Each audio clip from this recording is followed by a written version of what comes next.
Let's do it. Alright. So we went to see Justice League on opening night. Justice League, of course, being the fifth film of the so-called DC Extended Universe, the first appearance of the titular team on the big screen, and the culmination of the franchise so far. John, what are your thoughts? Don't watch it. Don't watch it at the cinemas. Just wait until it comes out on Blu-ray when you get the director's cut. Yeah, I think the same thing about the film, actually. Neither of us had a positive opinion on this film, let's say. To be honest, the film was originally 3 hours long, but then the Warner Brothers president put out a mandate saying it had to be no longer than 2 hours. Yeah, and that's including credits. And yeah, because this movie, including credits, is 1 hour 59 minutes. Yeah. So this movie has so much to do in an hour and 59 minutes. The whole idea of cutting down the movie to 2 hours wasn't necessarily a bad idea, but in execution, it just doesn't work at all. It's actually just horrific. The film has lots of transitions that just don't bleed into each other very well. The first hour is some of the worst editing we've seen, isn't it? Yeah, it's so bad. There's so many scenes in the movie that just don't flow together. They've been cut down. Yeah, there's no connective tissue between any of them. Yeah, the big problem with the film is that so the scenes at the beginning of the movie, the first half of the movie is really badly edited. The second half of the movie is a lot better edited. But the first half of the movie, there's obviously scenes that are missing between scenes, and you can tell because the cuts between the scenes are actually longer than they are for the scenes that were meant to be put together. There's a battle scene on Themyscira. Yeah, Themyscira. And you can tell the scene before it and the opening shot of that scene, they just don't go together at all. I don't know if it's because I wasn't paying attention enough, but near the end of the Themyscira chase scene, there was two people on horseback in front of Hippolyta. So Hippolyta uses an arrow to fire a mother box, but then at the end of the fight, she was the one who had the mother box on the horse. Yeah. So I don't know if it was that I was not picking it up or anything, but it was terribly edited so that. Yeah, there's a lot of confusing things like that. The scenes don't flow together very well. That's partially down to cinematography, but the editing is kind of down as well. Dire. It's if you've seen Batman v Superman, how the editing of that movie is just kind of yeah, it's comparable. Yeah. Yeah, it's made by the same guy, edited by the same guy. So it's all scattered all over the place. There's no cohesive structure to it. And in this instance, because the film has been forced down to a size where it pretty much shouldn't be, it feels very it's more obvious and more unnatural. It's very unnatural. Yeah, there's a lot of line edits. No, not line edits. There's a lot of moments in the scene where they've cut out lines. Yeah, and they've but it's so amateurishly done. Because I don't say amateurishly, but it's very tight. It's a very the editing in this movie is very tight. There's no breathing room a lot of the time. The scene where Bruce Wayne and Barry Allen meet for the first time is very much a very good example of this, because the scene itself is all in the trailer, which is a big problem with the film that we'll go talk about later.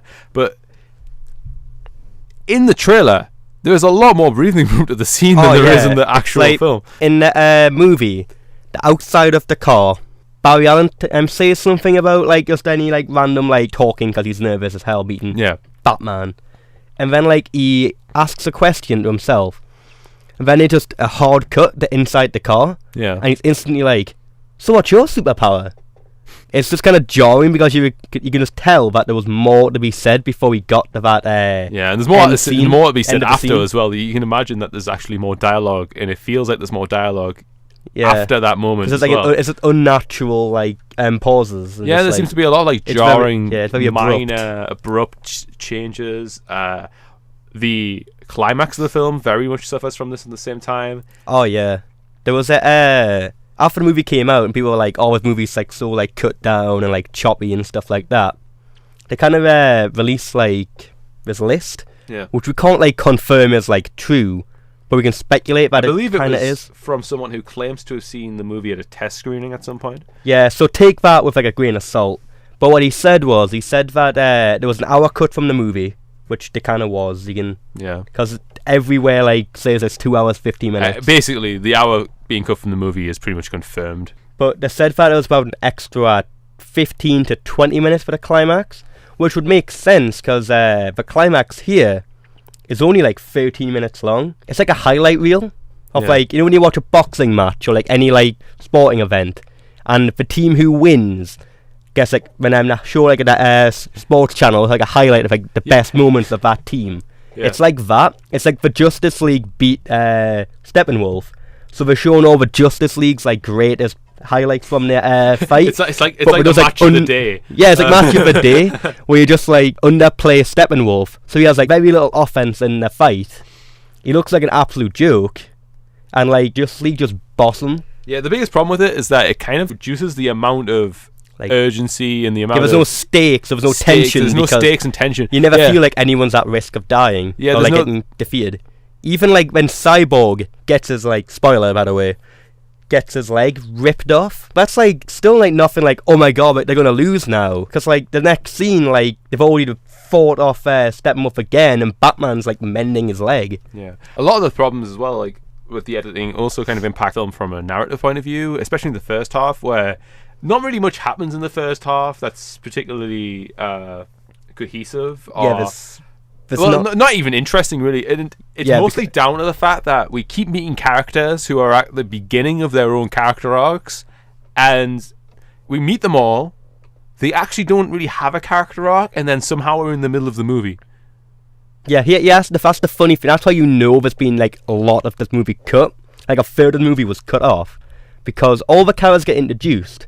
They tease you with a character arc. Like Cyborg had this whole like story arc that was getting developed, which was he used to be like a college like bound like athlete, and then like he got his horrible accident. Now he's like a robot monster freak. So he's like has like the dilemma of, can I still be a person in society when I'm like this disfigured and it's like broken? But in the film itself, we don't really get to see much of the arc. He just starts off with, I'm a freak, and then the Justice League are like, we need you, and he's like, no, and then suddenly he's on the team. Yeah, he's just on the team. That arc's never brought back again. Like, there's never a moment where he's like, I'm different now, but because I'm different, I can help the world. No, he just like protect. He just like presses buttons and like puts like things in like machines and that. It's never brought back. The biggest thing is Aquaman as well. It's surprising. Aquaman gets like hardly any scenes in the movie other than him just being like the guy who gets like the first one to get beat up. Yeah. But he gets 2 introductory scenes, so it's like he gets introduced with Bruce Wayne. He just pretty much tells Bruce Wayne to like fuck off. And he has this kind of montage. He has this montage scene where he fights off parademons, I think, as well. Yeah, that's the thing. He has that introduction scene where he just fucks off back, and then about 10 minutes later, he has like Icky Thump is playing from the trailer, and it's the cool Aquaman scene from the trailer. It's just placed in the movie, as if they thought, you know, this scene was in the trailer. It has to be in the movie. This made Aquaman. This for a couple days made everyone stop making jokes about Super Friends. It's in the movie. And was it? So he has that scene. He goes to Atlantis for about a minute or something. Very conveniently at the exact same time that Steppenwolf appears in Atlantis to take the mother box. And then he just leaves, and then he never shows up again until the plot demands it. Yeah, it's a really problematic thing that... I mean, the only character I feel like didn't have that much of their arc cut down was the Flash. And even then... There are rumours that there were a couple of scenes with the Flash cut out in the movie. Was it? He had like a whole little sub thing with Iris. Oh yeah, Iris West, yeah. Because you know at the ending of the movie, where he gets like the job at Central City. And they kind of like, the way they've kind of edited it together is that Bruce Wayne got him a job. I'm pretty sure that in the original cut, it would have been Iris that got him that job. Potentially. Yeah, but it's like Iris is completely cut from the movie, so... It's really difficult to like talk about the movie in any real regard because of the amount of things that seem to have been cut out of the movie, the way that I think scenes have been rearranged. Oh, definitely. Yeah, so like the big problem with the movie is that like a lot of the issues that we can ascribe to it just seem to be down to the fact that Warner Brothers, the executives, have had their hands like all over it. It feels like a long list of producers' notes just kind of strung together, doesn't it? Yeah, it's like the fallout of Batman v Superman happened. They were like, oh shit, we put all the eggs on like in this basket of like, this is how we're going to do it. Didn't work. And then Wonder Woman became such a huge, like, huge success. Huge and success. It's a much more such levity and. But yeah, this movie was like, you got to change it, just to get like it liked. So they panicked so much and had like they're so desperate to get a hit and a good film that it was their downfall. Yeah, because they put so much like, no, I gotta put this in and this and take this out and they basically took as many elements from superhero films that people liked as possible. Yeah, and then threw them in indiscriminately. Yeah, when you watch this film, it has all of like the staples of like popular films, like superhero films that made a lot of money from the past like decade or so. But there's just no cohesion between. There's no cohesion because it's like there's like conflicting tones and like doesn't mesh together. I mean, aside from our problems with like the executives, I think we should probably talk about some of the flaws that exist within the movie that would have existed regardless of the length. I mean, some of the cinematography is quite horrible. Yeah, the cinematography. There's one fight scene. The cinematography is very like jarring and like ugly to look at. Well, a lot of the problem with it is that it's not really supported that well by like good CGI and good color grading. The CGI in this movie is very like horrendous for the budget that it had. Yeah, and the problem with it is that it wouldn't be that bad to look at, but as you say, the cinematography looks so ugly, and like there's just nothing really nice to look at in the movie, and there's like red filters and orange filters over the last 20-30 minutes of the movie. Yeah, like there's like the Themyscira fight. That was like clearly not finished getting made. There's a scenes where it just looks like a old PS2 game or like a PS3 game. And when you can see something so fake, it just kind of like takes you out of it because you're like, oh, it's not real. So the problem is that there aren't too many scenes where things are just nice to look at. Like there's a couple of really crisply edited and distinctive scenes that were shot pretty well at the beginning, but even those, like Batman's like introductory scene was pretty good. Yeah, but those scenes, the problem with those scenes is they look like they're out of different movies. Yeah, oh yeah, they do. You can definitely tell when like Snyder did a scene or when Whedon did the scene, just how different the styles is. It's not even about Snyder versus Whedon. It's that they could be like of 10 different movies, maybe. You know, for example, there's the scene at the beginning of the movie, which was by Whedon. The Batman introductory scene.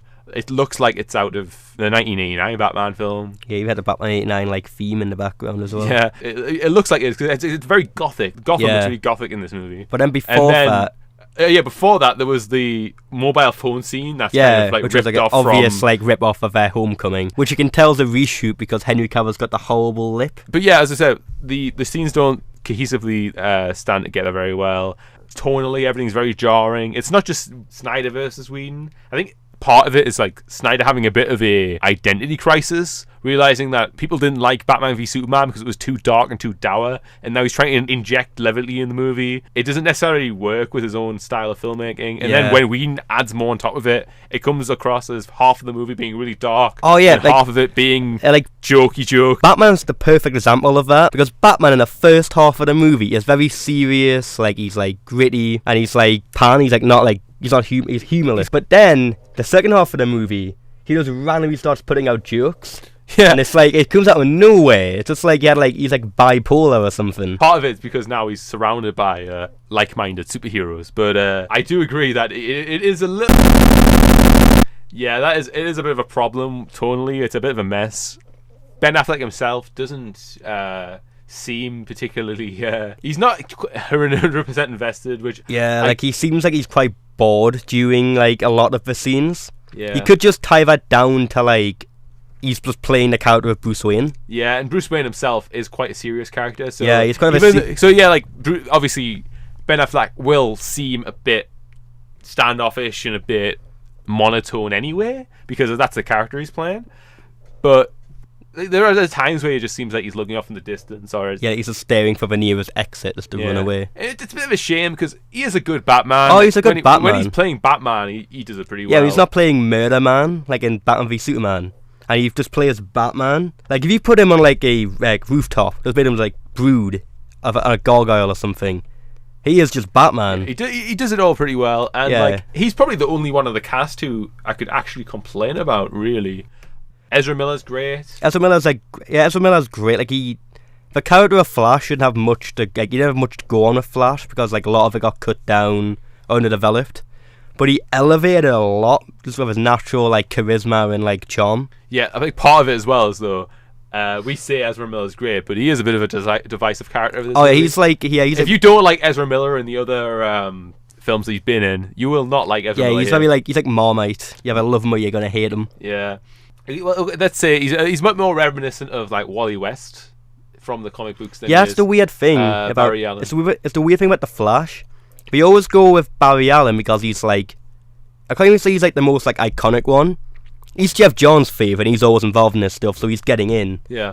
But they always go with Wally West's character, which is the more like light-hearted, like jokey character. Instead of Barry Allen, who was in the comic books more a bit boring. Well, let's say he's more of a Superman kind of. Yeah, he's a bit like a by the numbers, like Boy Scouty kind of like thing. He's not like very jokey. Yeah. He kind of broods around. He's basically somewhere, but he's on the spectrum between Superman and Batman, really. Yeah. Isn't he? Whereas like even like the movie does it and the show does it, they kind of like get the name Barry Allen, but write and show the character Wally West. Yeah, and by the way, this is a very different Flash to the show. He's a lot more socially awkward, and he's a bit more. Let's say he's almost a lot more autistic here, isn't he? Yeah, I think there was a scene in the movie where they kind of implied that he was autistic. He's kind of socially awkward, and he says that part of it is down to the fact that it's kind of like comes with his powers effectively, where part of it he just sees everyone's too slow. Yeah, he says everyone's too slow, which is both a nice like way of tying his personality and his powers together without it's a bit more subtle than Quicksilver in X-Men, where he's just like to be honest, he's on speed or something. To be honest, I'm actually really surprised they never did a Quicksilver-esque scene in this movie. They sort of did, but it was very. It was quite nice because they had one scene, and this was in one of the fight scenes, which we're going to get on a bit later. But they did a scene where the Flash does have a slow motion running scene, and he runs past everyone fighting who's like now fighting also in slow motion. He doesn't really do much particularly. Like the same way Quicksilver does, where Quicksilver kind of runs around really quickly and fixes everything. Yeah. Instead, we see Barry Allen kind of touch a sword that is falling out of Wonder Woman's hand back into her hand, and then he immediately falls over and like completely crashes out of the scene. And honestly, I'm actually quite happy that they were that restrained with the way they did the Flash, because we could have easily have just, I could have went, list of things that people liked in comic book movies. Like check. Oh wait, speedster who fixes everything in slow motion. To a witty, to a cheery song from the 80s. Check. Yeah, like they could have easily have gone that obvious and done it, but instead they did something a little bit more subtle and a bit funnier.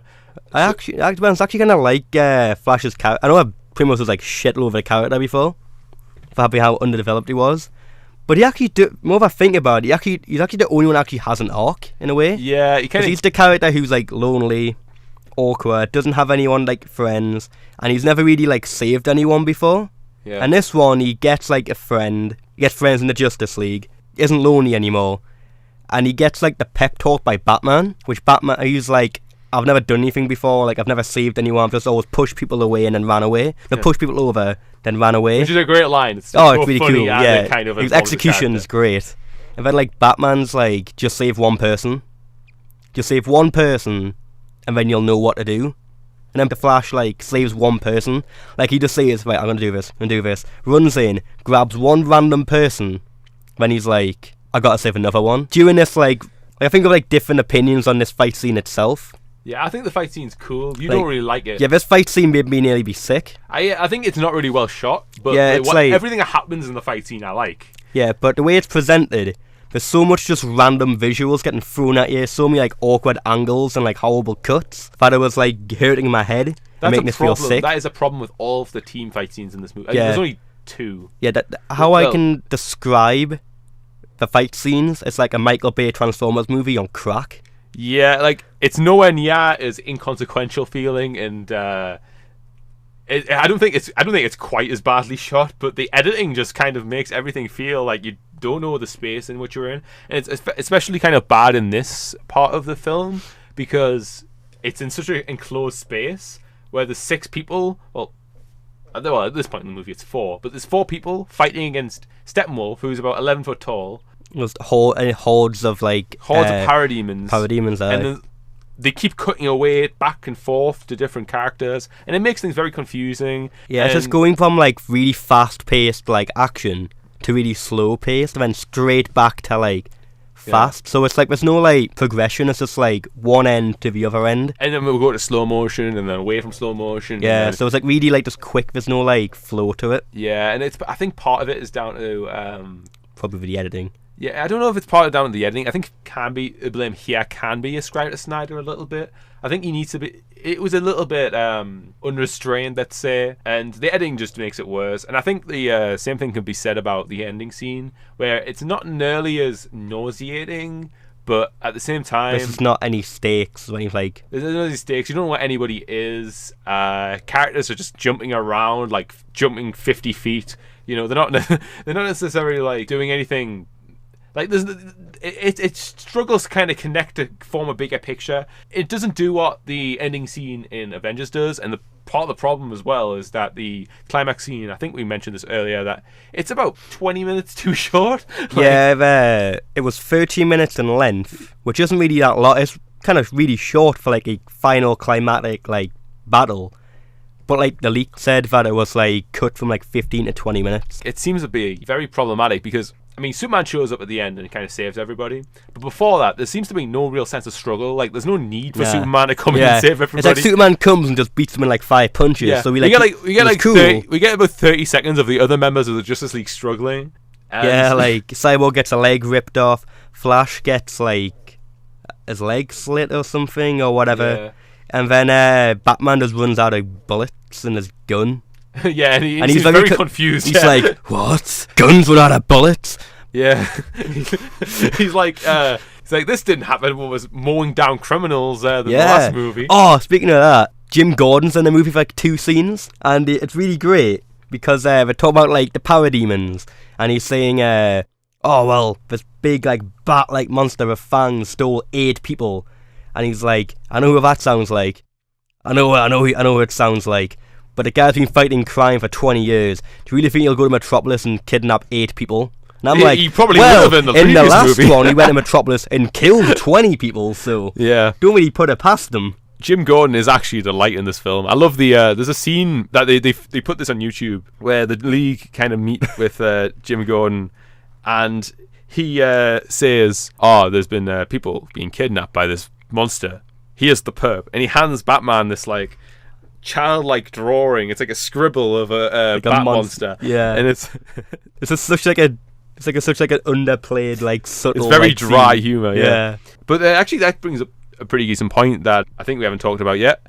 The fact that most of the good stuff about this movie has actually already been seen by everybody who's seen the trailers. And if you're a bit on the fence of watching this, paying money to go watch this film in cinema, just YouTube Justice League, and all of the cool scenes, minus a couple, are all on YouTube via like trailers or like just scenes that are released in their entirety. Like Flash's introduction scene was all like in its entirety on YouTube. Aquaman's like meeting with Batman. Both of the introductory scenes. Both the first one and the completely unnecessary second one. Oh, the second one's in the trailer, and it was really badass in the trailer, so it's in the movie. The first one is all on YouTube as well in its entirety. The Wonder Woman introduction fight? Yeah, that was kind of like cut a little bit. But you know, for the most part, the cool set piece parts, they're in the trailer. Yeah, and it's just like, what this movie, what it kind of like reminds us of is the movie, I don't know if you've seen it, A Million Ways to Die in the West. It was the Seth MacFarlane like film after Ted. Which everyone kind of everyone kind of realised that he wasn't as good as everyone thought he was. But that movie had like a good look. Like I liked how like all in it went for the western. But when I was watching the trailer, I'm like, this film looks amazing. Or not amazing, but looks really good because it's really funny and just has really cool scenes in it. Then you get to the actual movie and you realised, oh, the reason why the trailer was so strong is because it has like all of the cool scenes in it. Justice League's kind of the same. When you watch the movie, you get to the cool scenes, but you don't really have much of a reaction because you've already seen them a couple times. Yeah, and it actually makes it worse because other people who maybe haven't seen the trailers, or maybe people who just laugh at scenes have already seen the trailers anyway, they're in the back of the auditorium like laughing their heads off, and it actually just makes you feel annoyed. Yeah, because you just like, you get really jealous. You're like, I want to have a good time as that person's having, but I can't because I've already watched it in like a trailer. Yeah. It's like you just feel robbed out of an experience. Yeah, so like about 20 minutes of this 2-hour-long movie has been seen to you already. As a rundown in these 2 hours, the movie is about 20 minutes of scenes that you've seen in the trailer, about an hour-long boring introduction scenes of characters that don't lead anywhere because all the character arcs have been cut out, about a 15-minute fight with Superman. Oh, speaking of that scene, right? The movie goes off the rails at that scene. All right, okay, so we have slightly different responses to this because he says the film goes on the rails. I think this is where the film finds its feet because the movie is so boring beforehand. No, I agree with that. The movie's boring as sin beforehand, but the movie was like telling something and going. The movie, like, my opinion of it is, doesn't matter if it's like fun and entertaining. The movie was going on like somewhere, and then it gets to this scene where they're like, hang on. Some other boxes are like, MacGuffin devices. Yeah. They can do whatever we want. Let's just bring back Superman. Yeah, I like the fact as well that everyone brings up that Batman is crazy to be doing this because this is exactly what Lex Luthor tried to do in the previous film. And he's like, we've got better technology now. And he's Batman. Nothing goes wrong for Batman. But anyway, right? Basically, he says, let's just bring back Superman. So after a little bit of bickering, they decide, fine, let's just agree with Batman and do this. So they bring back Superman. Superman, who is like, comes back from the dead, he's lost his mind, he does not know where he is. So they all like go after him. And all like really like carefully like approaching him, be like, listen, we gotta be like really careful here. Because this guy's in the best of minds. He levels a city and kills hundreds of thousands of people. This guy's out of his fucking mind. We have no idea what he's gonna do here. Surprisingly, he's a lot more tame. He has a fight. When he's out of his mind, he doesn't do anything until he gets shot by Cyborg accidentally. I mean, he does use like the Flash to destroy the memorial of all the people that he killed in the first one. But like basically, so what happens is, there's this fight. It's a pretty cool fight scene as well. It's a pretty cool fight. It's reminiscent of the fight scene in Avengers, like the Avengers where they all meet. Except obviously in this version, the power levels of all the characters are also unbalanced. That Superman basically has to be fighting against the entire Justice League. Yeah, there was a scene where every member of the Justice League, except Batman and Flash, are like holding Superman back. When the Flash tries to run behind him in slow motion, Superman's eyes slowly move. But Flash is like, oh god, I've messed up here. This guy's as fast as I am. Has the greatest oh shit face ever. Yeah, that is brilliant, yeah. Yeah, it's perfectly executed by Ezra Miller. Yeah. And then Superman just like wrecks him.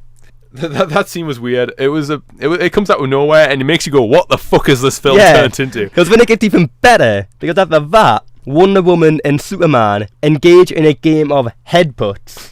Because they're headbutting each other, having really angry faces, like we're taking a really hard shit.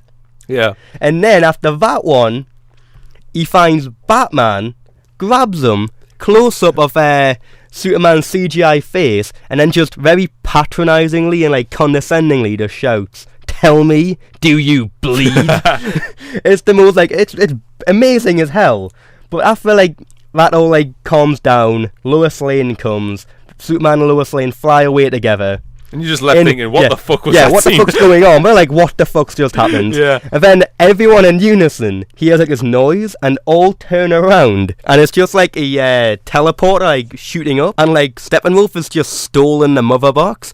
So they're all just like, oh shit, we forgot about the movie we're in? And like, fuck. Like they interrupted the entire Justice League movie that they were in to bring us the return of Superman. Yeah, and then it's kind of Superman leaves, and then we're back to Justice League. Yeah, again. Basically, it's the equivalent of the email scene from Batman v Superman, except way more dumb, but way more hilarious and amazing. I would not say it as dumb as that. Like that scene was basically 3 end credit scenes. Sorry, not dumb.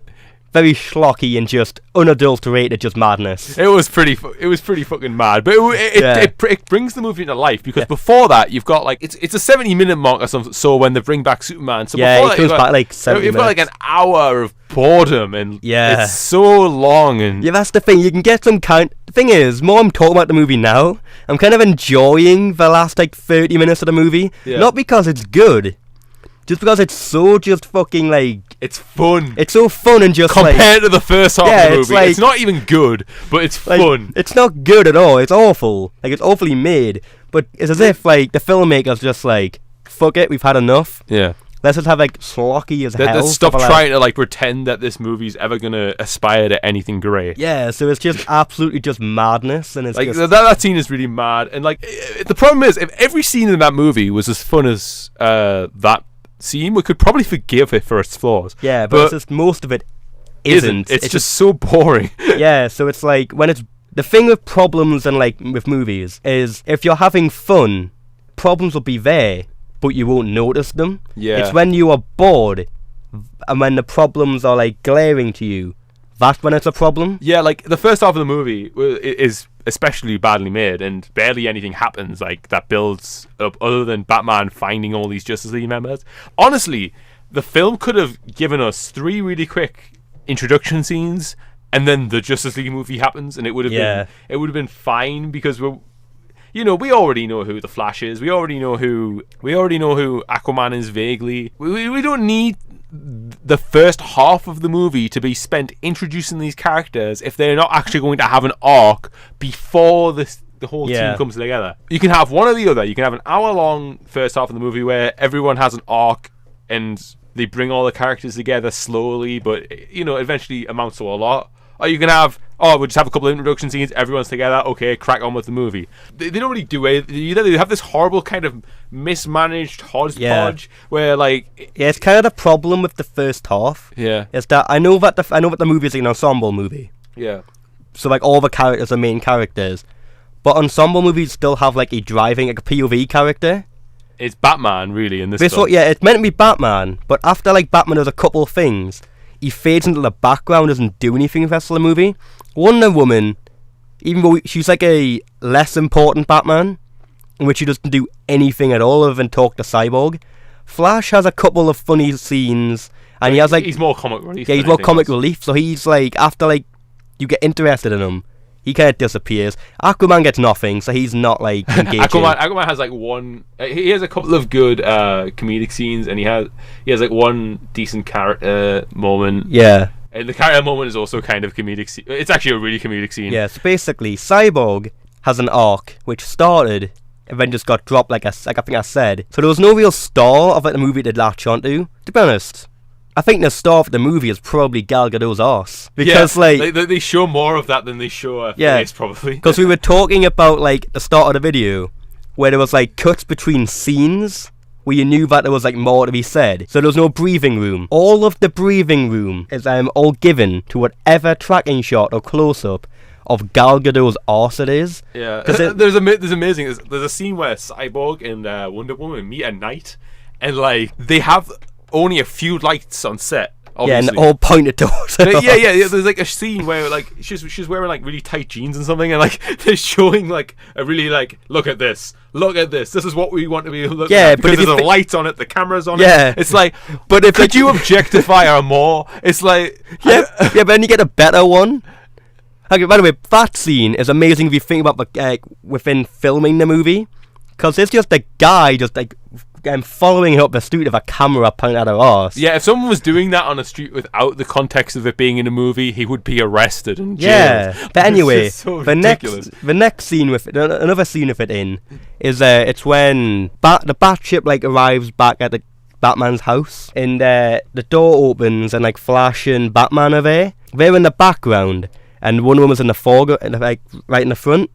But she's got the back of the camera, and the frame is like positioned, so her arse is right in the corner. So the focus of the shot is meant to be on Batman and Flash, and it's slowly zooming in on them, and like going to an angle. But because it's zooming in, her arse is just getting bigger and bigger and bigger. So like even though it's like moving away, it's taking up more room at the same time. It's just ridiculous. Yeah, I think that was a big problem with the film. Like, this is why we can't really say, oh yeah, we can't really blame Snyder or Whedon for like all of the faults of the film, because there are plenty of faults with the film where it was definitely happened under their watch. Like part of the CGI, for example. Yeah, just a really pervy director of photography. Yeah, like the problem as well. Like, he's very good, by the way, for managing to film a scene like that with only using one hand. The Amazons as well. They have the same problem.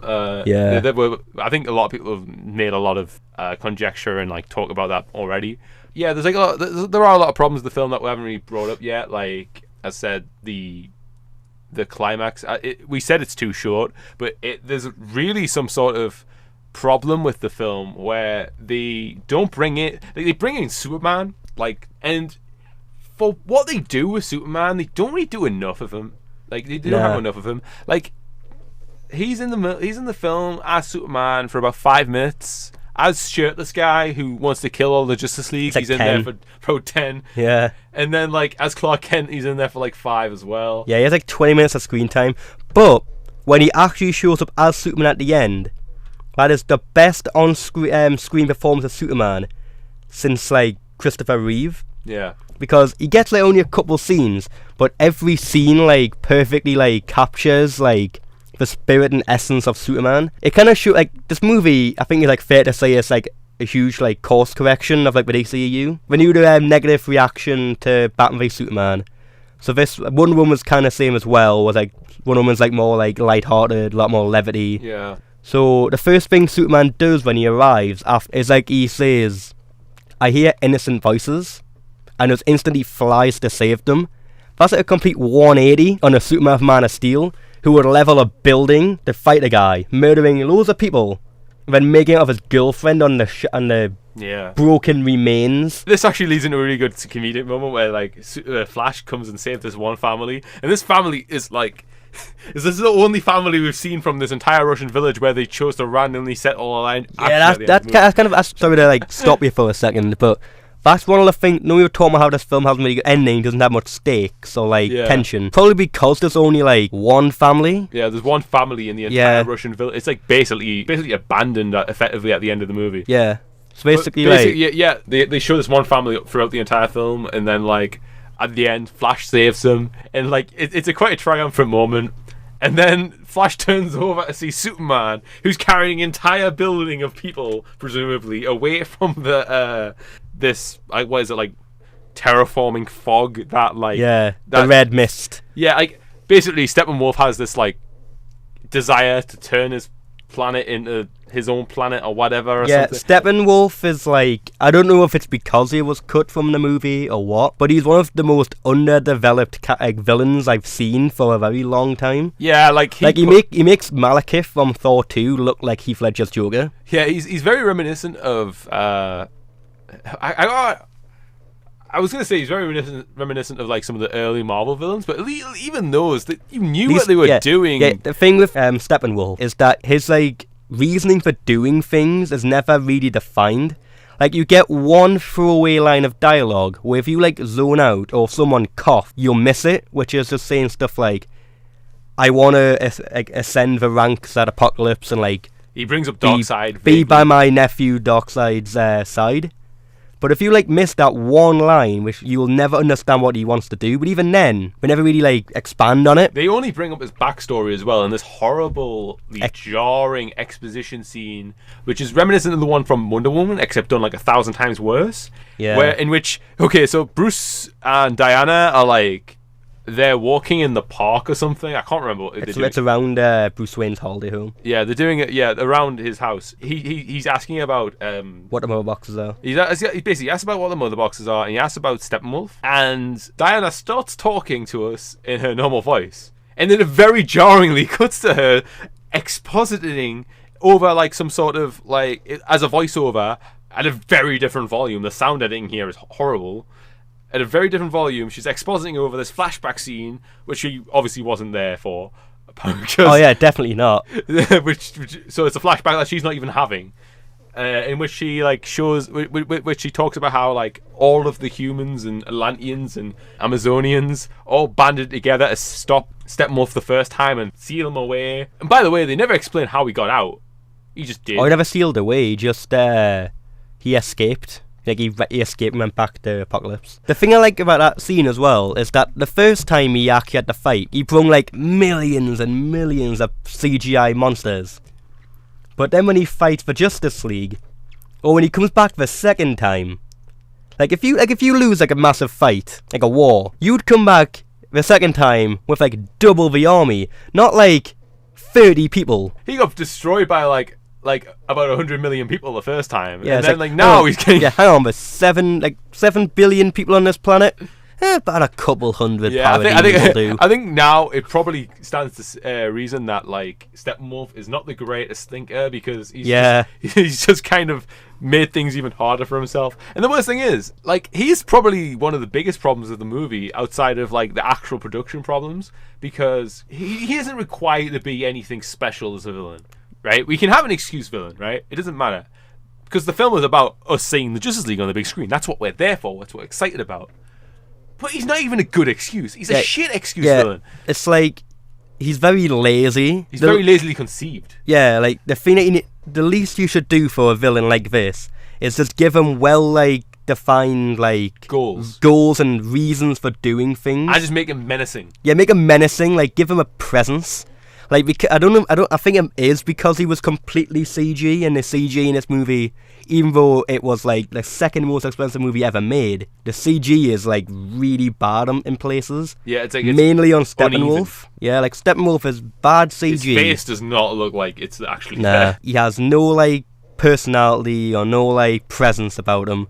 So it's just whenever you see him on screen, you just be I don't fear you. I have no opinion. I have no reaction to you, because I just know you're gonna get beat at the end. When that last fight happens at the end, it's over so quickly, and he literally dies to a few punches from Superman and Wonder Woman. It's basically Steppenwolf is a god, and they're basically saying how the film ends is the second his axe gets destroyed, he's now just weak as hell. So it's very convenient in the sense of once you lose his weapon, that's it over. Yeah, it is a bit of a problem with the movie. He's really weak. Also, just down to the fact they chose Steppenwolf of all the villains as well. Yeah, Steppenwolf isn't even a big character in the comic books. The only reason anybody knows Steppenwolf's name is because he usually stands next to more well-known characters. It's a kind of a holdover from when they maybe or maybe not kind of expected this to be a 2-part film. Yeah. And it's a bit of a problem, and I don't know how they could have really fixed this. I think all they need to do is go, Steppenwolf, just tell us what he wants directly. Show him doing something that is actually menacing, other than, wave through characters that we don't care about. Yeah. I do think it would be a lot more interesting if they chose Kalibak instead of Steppenwolf. Because Kalibak in the comic books is Darkseid's son, and he's an interesting character. He always wants to be loved by his dad and stuff like that. So he actually has a goal there. Be I want to get my father's attention, and I want to rule my own apocalypse. I think the best comparison to this is if we compare Loki and in Avengers, where Loki, we know he's not doing what he's doing in Avengers of his own back. He's under the orders of somebody else. He's under Thanos' orders. Yeah. But at least in that movie, he has he has his own goals. He has his own. He has a personality. He actually has a character. He has a charisma about him. Whereas here, I think it really just feels like he's just a villain. As a villain, he's an excuse to just not have Darkseid in the first movie. Yeah, he's basically just the villain who does the generic villainy things because he's a villain. But they just want like you said, they just want to have a villainy villain who is like Darkseid, but not like Darkseid, so they can build up to Darkseid. He's just so ill-defined. He's so weak. He's not as powerful as Zod. No. Which is weird because Superman beat Zod in the first film. It's So he's not as bad. He's not as strong as Zod, and you can't like Steppenwolf. You can't hate Steppenwolf. Yeah, because he just isn't there. He's not there. Yeah, there's nothing to hate. It's just you feel absolutely nothing towards them. Yeah. the movie has like the problems. Like there's a lot of conveniences. There's a lot of conveniences, contrived things. It's down to the editing again, probably. Yeah. I don't even know. Maybe this could be down to the script. You know, there were a lot of problems with the script and Batman v Superman as well. Yeah, things are just really conveniently timed. The biggest one I can think of is that there's a scene, this fight scene in the middle of the movie. I think we brought this up before as well. Yeah, that's what I was really sick at. Yeah, the one you were nearly sick at. Aquaman is not in this fight scene. He rejected becoming a part of the League earlier in the movie, and then about 10 minutes, maybe 5 minutes before this fight scene starts, we see him in Atlantis, and Steppenwolf appears and takes the mother box that is in Atlantis. And then we are in the fight scene with the Justice League versus Steppenwolf, and it happens in like this water tower. Is it like a water tower or It's the Gotham sewers. Yeah, it happens somewhere in Gotham, like underground. The old Gotham sewers, yeah. Like the old Gotham sewers, and the fight's going okay, and then Steppenwolf kind of makes an escape by bursting like a dam or like a flow of water, so it all kind of destroys like the sewer like wall, which like ruptures and all the river starts flowing in, and Aquaman, who must be just standing around. He's just like standing out there, just like chilling out, just talking to some fish. He just randomly comes in, and then this is the only time we actually get to see Aquaman use his specific powers in the entire movie. Just kind of comes in and just like starts like stops the water from flowing and killing everybody. But like you're sitting there going, how does Aquaman know where everything's happening? It's as if he read the script. Yeah, it's like you read the, yeah, it's like I guess he talked to the water somehow. I guess I don't know. Yeah, because I don't know if it's in the movie or if it was in an interview that I watched, but Momoa Aquaman says that he doesn't talk to fish exactly. Yeah, he talks to the water, and the water talks to the fish, because like he talks to fucking fish. Like Aquaman's like one of, if not my favorite super hero. Yeah, this is so annoying. John just loves Aquaman. I don't know why. Aquaman is cool, damn it. Okay, but like no. But anyway, right? He's very misunderstood. Anyway, Aquaman, like, he talks to fish. He doesn't say like, "Oh, how you doing?" like fish. It's more in a sense of like psychic thing, it's more like Professor X, like, to me my X-Men, like, to me my fish, kind of thing, like like that kind of thing. Yeah. But yeah, it's just kind of weird that he says I talk to water. But yeah, it's just weird. Kind of thing. But it's bizarre that he just randomly shows up in the middle of the movie. That's like a big problem. And then what else? It's like similar things happen to Cyborg as well. I think we've talked about how like his arc goes nowhere, but nothing just cut it all. Yeah, he literally says no, and then immediately in the next scene he just comes back and is like, yeah. I mean, they kind of like explain it because he gets home and his dad's missing, so he's like, oh well, I gotta go save my dad now. Yeah, but like suddenly, it's not even that he just comes there to save his dad. He's just suddenly okay with being a member of this, this big team. It's like it's as if he had a character like moving moment somewhere that we didn't get to see. Yeah, I know. Yeah. So as I said, there's so many problems with this movie, and like, if only like, I mean, the big thing is we're not really angry at this movie. We're sort of disappointed, but we're not really disappointed with the movie. I just feel sad for it. I feel sad for everyone involved. Yeah, like it could have been so much better. And part of the reason is that like I feel like they were only aiming for like a 6 out of 10. Like that's the thing. Warner Brothers doesn't give a shit about the quality of the movies. They just want to get $1 billion. So they'll do anything that would get them $1 billion. Hence with the mandate saying like, oh, if it's 2 hours long, we'll get more like viewings in a day and stuff like that. Yeah. All could be linked to the Blu-ray sales, if it's 2 hours long, we can give them that extra hour from the Blu-rays. Yeah, and they'll all buy it up and think we're being mint and being so like nice and generous people. It could also be linked to like Blade Runner 2049. Oh yeah, they don't want to. They thought, nobody went to see Blade Runner 2049 because that film was 3 hours long. Not because of the fact that not a lot of like just the average like movie-going audience actually know what Blade Runner is, and that the fact the trailers did not explain what the hell Blade Runner was at all. Warner were just aggressively trying to make this film decent at best. They weren't aspiring to make this film great. And the thing is, the characters in this movie, right, they're so iconic. I mean, we've got Wonder Woman, we've got Batman, we've got Superman, we've got Like, even the Flash at this point, everyone likes the Flash now, right? Aquaman is like, you know, he has fans, you know. He has me, you know. Yeah, like the comic fans, you know, they want this team to be good.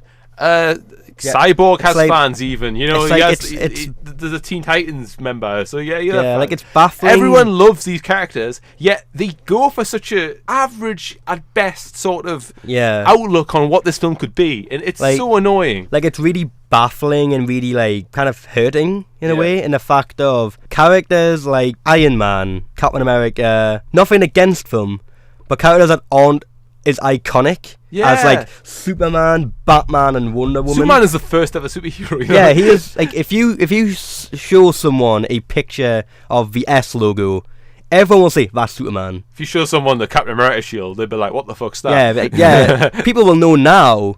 But I think it's mainly because of like a decade ago. Yeah. If you like showed someone like the Iron Man like chest logo, people will be like, "What the fuck's that?" Or like if you showed like someone like Captain America shield, be like, they might know what Captain America is. But if you showed someone like Superman's like symbol or Batman symbol, they would know who that is. So it's just weird that like Iron Man and Captain America get so much better, like, amazing movies. Yeah. Whereas like Superman and it's like the Avengers, even the comic book fans. The Avengers never sold, but the Justice League was like iconic and everyone knew what it was. It was the first like big team. Yeah, and it's just so frustrating that like Warner have they obviously have big ambitions to what they want this film to sell, but they want the money, but they don't want to put the effort into it. They never attempt to put the effort that they need to put to make this movie great. Yeah. And it's just they're panicking to like get the money and get everything to work and make it like a successful movie financially is the thing that's their own undoing. They obviously should have. Because here's the thing. I really think they should have replaced Snyder. I don't doubt that his version of the film would have been decent. I just think, could they have gotten someone with more ambition than just making a decent movie? It's just, I like Snyder's films that I've seen. Like, I liked his Dawn of the Dead movie. I liked his Watchmen. Even when his films aren't good, this one doesn't have it. This one doesn't really mean it stand for anything, really. Yeah, and half of it's gone in the editing room. The other half is just because Warner didn't really aspire to make anything great, you know. Yeah, but it's just that like Snyder has like a vision, and like if you hear like interviews of Snyder, his likes and like of superheroes or stuff that are really gritty, dark, ultra violent, and very like R-rated. Yeah. Hence why he likes like 300, and he loves Watchmen, he likes Dark Knight Returns. Snyder's approach and like vision of superheroes doesn't go with like Superman, Wonder Woman, or like an average Batman, because they're very hopeful, like optimistic characters. And Snyder's, you can get that. You can get Snyder's more like cynical. You can get that connection. You can get Snyder with a cynic. You can have a cynical version of these characters, but you can't just deconstruct these characters. We've never seen them together in the first place, can you? Yeah. I just feel like they could have done so much better. They could have, even if say they aimed for like an 8. And they cut 2 hours of this movie, and it was a 6.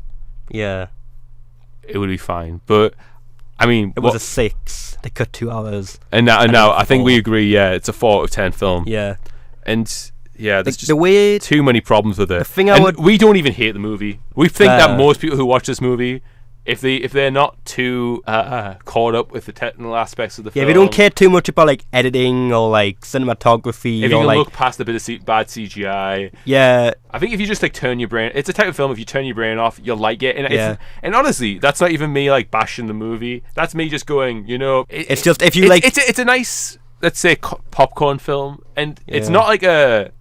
I'm not even saying that to deride the movie in any way. I'm saying it to go, that's what it's aiming for.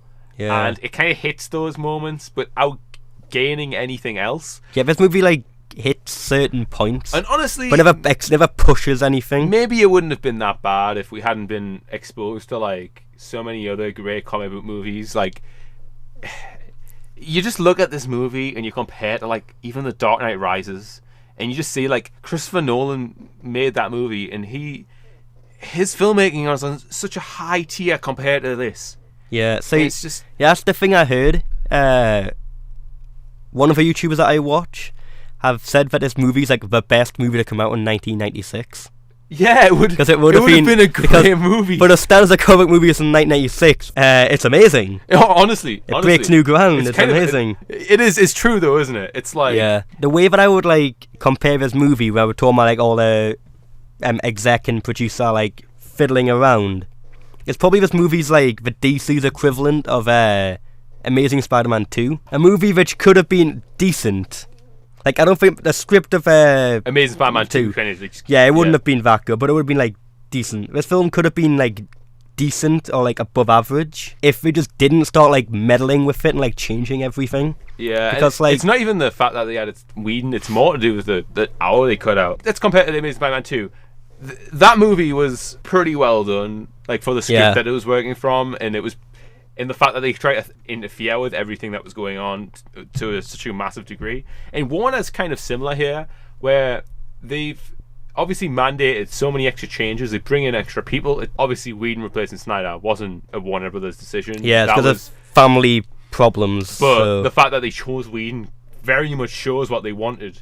I think Snyder was the one that chose Whedon. Oh, did he? Yeah, he chose Whedon to like work with him on reshoots, but then the whole family thing happened, so then he had to step down. Fair enough. Fair enough. So Whedon was the fact that like, but anyway, Warner Brothers kept pushing for more light material, and the fact that like this is what they ended up like ruining the movie a little bit, and I think it's mostly down to that like 1 hour, as I said. Yeah, The Amazing Spider-Man is very similar, and honestly, The Amazing Spider-Man is a much better directed film, and it's a much better shot film. Oh, the visuals in that movie are some of the best I've seen in a superhero film. So, like, it's very different. It's very different in those regards, but at the same time, both of those movies are just proof that if you're an executive, sometimes you just have to accept getting into a film and, like, trying to force stuff into it or out of it will ruin it if you're not also concerned about keeping the film as a cohesive story.